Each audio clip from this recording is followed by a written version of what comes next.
नमस्कार। बीए तृतीय वर्ष के एलईएच सेक्शन की इस वर्चुअल कालांश ऑडियो कक्षा में आप सबका स्वागत। अपने पिछले कालांश में मैंने आपको भारत भारती के बारे में, उसकी रचना के बारे में बताया और मैंने ये बताया कि कैसे सामाजिक दुरावस्था और देश की दुरावस्था और हमारी दुर्गति को व्यक्त करते हुए कड़े शब्दों में और बड़े भावों के साथ उन्होंने यह लिखा। इसमें आप गौर करेंगे तो शुरुआत में पहला जो है अतीत खंड है और मैं आज आपके सामने उसका कुछ देर वाचन करूंगा और कुछ उसके अर्थ बताता हुआ आगे बढ़ूंगा।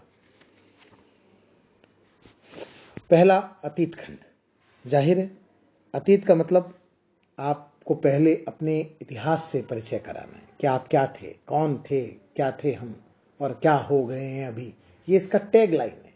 यहीं से इस काव्य का प्रवेश द्वार है जहां से हम अपनी संस्कृति की आत्मा में प्रवेश कर सकते हैं। तो आइए मंगलाचरण से शुरू करें।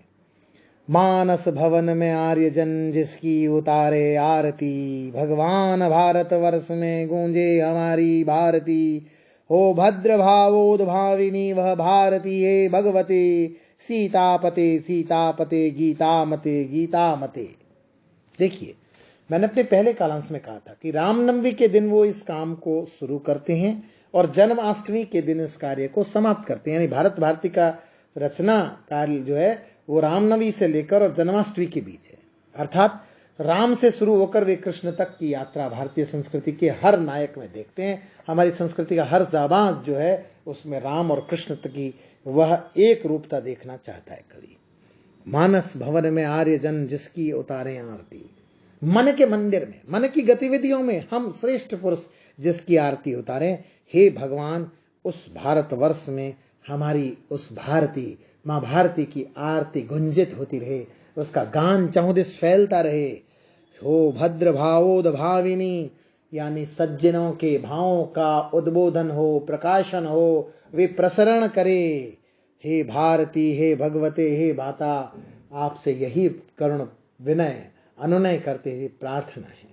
सीतापते सीतापते गीतामते गीतामते, दोनों बार दो दो करके ध्वनि साम्य तो किया ही है, लेकिन साथ में सीतापते श्री राम और गीतामते भगवान श्री कृष्ण, आपसे यही आराधना है, यही आराधना है, यही आराधना है। हा लेखनी हृतपत्र पर लिखनी तुझे है यह कथा, दृक कालिमा में डूब कर तैयार हो सर्वथा। स्वच्छंदता से कर तुझे पड़े प्रस्ताव को, जग जाए तेरी नौक में सोए हुए जो भाव जो। हे मेरी लेखनी, कैसे लिखूंगा मैं यह कथा? इतनी पीड़ा, इतनी वेदना, चारों तरफ कालिमा में डूब कर मैं सर्वथा स्वच्छंदता से मुक्त होकर एक प्रयास कर रहा हूं। मेरी कलम की नोक से ये सारा भूमंडल जाग उठे, इसके मन में सोई हुई स्वतंत्रता की अभिक्षा जाग उठे, ये चेतना जाग उठे, ये अपनी स्वतंत्रता, अपनी चेतना के लिए समर्पित होकर प्रयास करने के प्रति लालायित हो जाए। और फिर देखिए कवि क्या कहता है कि संसार में किसका समय है, एक सा रहता सदा है, निसी दिवासी घूमती सर्वत्र विपदा संपदा। विपदा और संपदा का जोड़ा तो रात और दिन का जोड़ा है जो निरंतर घूमता रहता है। दुनिया में कौन सा ऐसा देश, कौन सी संस्कृति जिसका अच्छा और बुरा समय नहीं आता।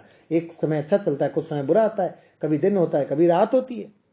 जो आज एक अनाथ है नरनाथ कल होता वही, जो आज अनाथ है वही सभी नाथों का नाथ बनता है। जो आज उत्सव मग्न है कल शोक में रोता वही, जो आज उत्सव में डूबा है वो कल शोक में व्यस्त भी होगा। चर्चा हमारी कभी संसार में सर्वत्र थी। ऐसा समय था जब भारत भूमि का गान इस धरती पर, इस भूमंडल पर चहुं दिशा में गूंजता था। वह सद्गुणों की कीर्ति मानो एक कलत्र थी, वह हमारी एकमात्र मित्र थी कीर्ति हमारी, जिसमें सदगति के सारे भाव संपन्न थे। इस दुर्दशा का स्वप्न में क्या हमें कुछ ध्यान था? हमने सपने में भी नहीं सोचा। उन्माद में खो गए, अपनी अच्छाइयों के उन्माद में खो गए। क्या इस पतन ही को हमारा अतुल उत्थान का, क्या इस पतन के लिए हमारा वो अतुलनीय उत्थान हुआ था? क्या इस दिन देखने के लिए हम इतने सर्व शिखर पर गए थे?